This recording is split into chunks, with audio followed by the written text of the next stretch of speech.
আসসালামু আলাইকুম প্রিয় ভাই বোন ও বন্ধুরা। আজকে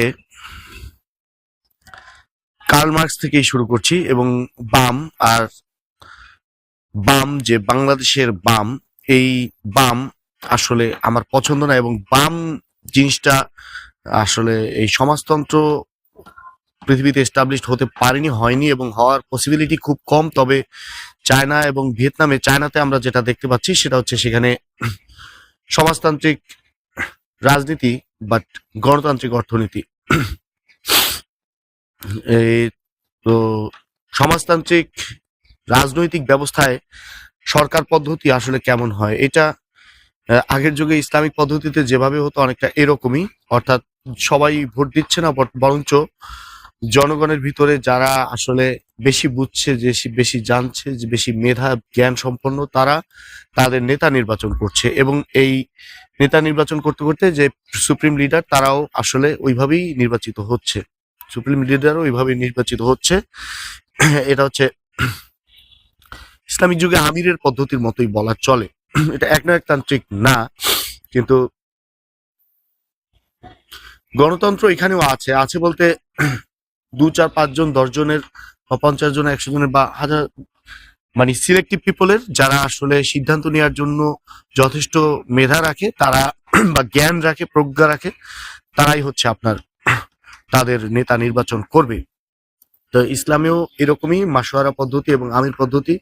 কিন্তু গণতন্ত্র, কিন্তু বাজার ব্যবস্থা বা কিভাবে চলবে, এটা হচ্ছে সরকার নিয়ন্ত্রণ করবে নাকি না আসলে বাজার ব্যবস্থা তার মতো উন্মুক্ত চলবে। আসলে চায়নাতে উন্মুক্ত বাজার ব্যবস্থাই বলা চলে। সেখানে 70-এর দশকে, ওই যে একটা চায়না ফেমিনের বর্ণনা দিয়েছিলাম, তারপরে 70-এর দশকে চায়না এরকম মুক্ত বাজার হয়ে যায়, উন্মুক্ত বাজার হয়ে যায়। সেখানে উন্নত বিশ্বের সমস্ত বড় বড় কারখানাগুলো, সমস্ত বড় বড় ইন্ডাস্ট্রিগুলো সেখানে তাদের সেগমেন্ট খোলে এবং সেখানে লেবাররা প্রচুর হুমড়ি খেয়ে পড়ে কাজ করার জন্য। এরপর আস্তে আস্তে এইভাবে কাজ করতে করতে চায়না ডেভেলপড হয়ে যায় এবং তারা এখন মোটামুটি সব ধরনের প্রোডাকশনই তারা করছে এবং বর্তমানে বলা হচ্ছে যে China is the factory of the world.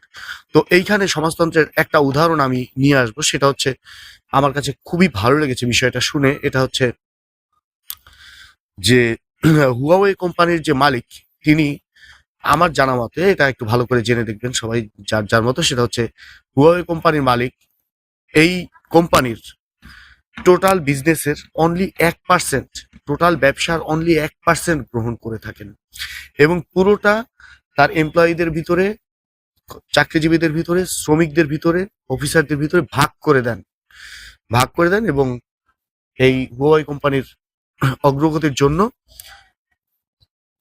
রেখে দেন বা ইনভেস্ট করেন, আরো উত্তরোত্তর ইনভেস্ট করেন। তো হুয়াওয়ে কোম্পানি আসলে এমন একটা কোম্পানি, এটা বলা উচিত, না এটা পরিচয় না দিলে হচ্ছে না। সেটা হচ্ছে, এটা কিন্তু পৃথিবীর সবচেয়ে বেস্ট 5G টেকনোলজি এটা হুয়াওয়ে এনেছে মার্কেটে এবং এই পৃথিবীর সবচেয়ে বেস্ট 5G টেকনোলজিটা হুয়াওয়ে এনেছে এবং হুয়াওয়ে অত্যন্ত মানে পৃথিবীর মধ্যে খুব অন্যতম একটা কোম্পানি, বাট চায়না বলে এটাকে দাবিয়ে রাখার চেষ্টা করছে। আমরা জানি যে হুয়াওয়েকে জোর করে আটকে দেওয়া হয়েছে, এটা ইউএসএ আটকিয়েছে। তো ট্রাম্পেরই নির্দেশ ছিল। তো সেটা খুবই একটা হঠকারী সিদ্ধান্ত ছিল আমেরিকার। সেখানে আসলে কি হয়েছিল এটা একটু বর্ণনা করতে চাই। সেটা হচ্ছে, হুয়াওয়ে আমেরিকাতে যখন 5G ইনকর্পোরেট করতে যায়, আমেরিকা হুয়াওয়ের সাথে 5G ইনকর্পোরেট করার জন্য চুক্তি করে। বাট ওদের ইঞ্জিনিয়াররা যখন বুঝতে পারে যে আরে বাপরে, হুয়াওয়ে টেকনোলজি এমন টেকনোলজি যে হুয়াওয়ে 5G আমেরিকার লোকজন, আমেরিকার পিপল যেখানে যারা চালাবে, তারা যদি তাদের ফোন বন্ধ রাখলে পরেও তাদেরকে ট্র্যাক করা সম্ভব হবে। তারা কোথায় যাচ্ছে, কোথায় কোথায় যাচ্ছে না যাচ্ছে, তাদের জিও লোকেশন গুলো ট্র্যাক করা সম্ভব হবে। তো কিন্তু দেখেন, পৃথিবীতে আমরা সমগ্র পৃথিবীতে বলতে গেলে বেশিরভাগ জায়গায় আমরা এজিপিএস ব্যবহার করে থাকি। চায়নার বাইদু বা রাশিয়ার গ্লোনেস বা গ্যালিলিও আমরা ব্যবহার করি না। তো এজিপিএসই ব্যবহার করি। এই এজিপিএসটা হচ্ছে ইউএস এর টেকনোলজি এবং ইউএস এর স্যাটেলাইট নিয়ন্ত্রিত এবং এই এজিপিএস এর টোটাল চাবিটা আসলে নাসার হাতে দেয়া। নাসা চাইলে পৃথিবীর যে কোনো প্রান্তের যে কোনো মানুষকে, অ্যান্ড্রয়েড বা আইফোন যে কোনো ব্যবহারকারী, এজিপিএস যারা ব্যবহার করছে, মানে গ্লোবাল পজিশনিং সিস্টেমের জন্য, আমরা যে নেভিগেশনের জন্য, এদের যে কাউকে এরা ট্র্যাক করতে পারে যে কোথায় আছে, কি করছে, কোথায় আছে, কোথায় যাচ্ছে। এরপরে এখন যাই হোক, তাদের গায়ে এটাই লেগেছে যে চায়না তাদের উপর খবরদারি করতে এসেছে যে তারা পৃথিবীর মানুষদের ট্র্যাক করে বেড়ায়, প্রায় সমগ্র পৃথিবীর মানুষ। তো সেইখানে তাদের দেশের মানুষকেই, তাদের দেশের পিপলকেই হুয়াওয়ে ট্র্যাক করবে, চায়না ট্র্যাক করবে, এটা তারা মেনে নিতে পারেনি। এটা এখন হতে পারে বাই ডিফল্ট যে হুয়াওয়ে টেকনোলজিটাই এরকম, তারা হয়তো ইচ্ছা করে করেনি। এখন ইচ্ছা করে করে ঠেকেছে কিনা সেটা দেখার বিষয়। তারা তো ইচ্ছা করে করছে, ইউএসএ তো ইচ্ছা করেই করছে। যাই হোক, অনেক দূর চলে গেল হুয়াওয়ে কে বর্ণনা করতে গিয়ে। তো এবার আমি বামেই চলে আসি। বাম বলতে আমি আমার এক বন্ধুর রিকোয়েস্টে আমি একটা কথা বলতে চাই, সেটা হচ্ছে কার্ল মার্কসের যে পুঁজিতে, সেইখানে এই যে এই বাম বিষয়ক একটা কথা বলবো, সেটা হচ্ছে আমাদের দেশের যারা বাম, এদের আমি অনেকে দেখেছি, এরা আসলে কার্ল মার্কসকে বোঝেই না। কার্ল মার্কসকে সবাই বোঝে না এমন কিন্তু নয়, যারা বোঝে, দুঃখিত, আমার চেয়ে অনেকে ভালো বোঝেন, আমাকে মাফ করবেন, কিন্তু বেশি অনেককেই দেখেছি আমি বোঝে না। কেমন বোঝে না, আমি একটা উদাহরণ দিয়ে দিচ্ছি। সেটা হচ্ছে, ধরেন আপনি একটা ভবন নির্মাণ করলেন। এই ভবনটা আপনি নির্মাণ করলেন, আপনার ধরেন 30 বছর চাকরি করে বা কাজবাজ করে বা ব্যবসা করে সেই টাকা দিয়ে আপনি একটা বাড়ি করলেন। এই বাড়িটা যে করলেন, এই বাড়িটা করতে ধরেন আপনার শ্রমিকদের পিছে আপনার ব্যয় হয়েছে, ধরেন 1 কোটি টাকা থেকে 20 লক্ষ টাকা শ্রমিকদের পিছে ব্যয় হয়েছে। 1/5 স্যানিটারি মিস্ত্রি বা ধরেন যে রাজমিস্ত্রি, ইলেকট্রিক মিস্ত্রি, প্লাম্বার, অভাব নেই, অনেক কাজ রয়েছে এর ভিতরে, বা থাই মিস্ত্রি, অনেক। এই যে এখন এইখানে কার্ল মার্কস বলেছিল যে এই যে বাড়িটা যে নির্মাণ হলো, এই বাড়ি তৈরির পিছে যেই পরিমাণ শ্রম নিহিত রয়েছে, সেই এই বাড়িটার মূল্য তার সমান। এই বাড়িটার মূল্য তার সমান। অনেকে ভেবে থাকে যে আসলে যে এই 1 কোটি টাকার 20 লক্ষ টাকা শ্রমিকরা নিয়েছে, এটা আসলে শ্রমিকদেরকে ঠকানো হয়েছে। শ্রমিকদের প্রাপ্য আসলে এই পুরো 1 কোটি টাকাটাই শ্রমিকদের প্রাপ্য। আসলে এখানে শ্রমের যে বন্টনটা, এইটাই আসলে এখানে আমাদের বাংলাদেশের যেসব, আমি কিছু দেখেছি, আমি সবাইকে জানি না, আমি যারা ভালো জানে তাদেরকে আমি বলছি না, যে এরা জিনিসটা একদমই ভুল বুঝছে। আসলে শ্রম এইভাবে হিসাব করা হচ্ছে না। এখানে শ্রমটা কিভাবে হিসাব করা হচ্ছে আমি দেখাচ্ছি। ধরেন নদীর পাড়ের মাটি, এই মাটিটার মূল্য নেই, আবার আছে। যখন আপনি কিনবেন, আপনি কিনতে হবে, যার জমি তার থেকে কিনতে হবে। সে যে জমিটা, যার জমিটা, সে জমিটা কষ্ট করেই, শ্রম দিয়েই কিনেছে। এখন জমির মাটি আপনি কিনলেন, এবং এই মাটি কাটালেন শ্রমিক দিয়ে, শ্রমিকদের বেতন দিলেন। সেই শ্রমিক মাটি মেশ করার জন্য আপনি শ্রমিকরা কাজ করলো, সে মেশ করে ইট বানালো, কাঁচা ইট, সেগুলো শুকালো, পুরো কিন্তু শ্রম দিয়ে হচ্ছে। এবং যে ইট পোড়া হতে শুরু করে ইট পরিবহন পর্যন্ত, আপনার বাড়িতে আনা পর্যন্ত, রাজমিস্ত্রিরা কাজ করা পর্যন্ত, পুরা প্রক্রিয়াটাতেই কিন্তু শ্রম নিহিত রয়েছে। এমনকি ওই মাটিটাও শ্রমের বিনিময়ে এসেছে, যেই মাটিটা থেকে ইট তৈরি হয়েছে। এখন আপনি একটা ইটের দাম 12 টাকা ধরেন, এটা টোটালি বাদ চলে গেল এদের হিসাবে। তো ইটের দাম যে 12 টাকা, এই 12 টাকা তো 12 টাকা শ্রম থেকেই এসেছে, 12 টাকা শ্রমেই ব্যয় হয়েছে। অর্থাৎ পরিবহন শ্রমিকরা নিয়েছে, বা ইভেন পরিবহনের যে মালিক, বা ধরেন যে বিগ ফিল্ডের যে মালিক, এরাও তো ঝুঁকি নিচ্ছে। এদের তো এরা তো কষ্টও করছে, এরা শ্রমও দিচ্ছে, এবং আহ,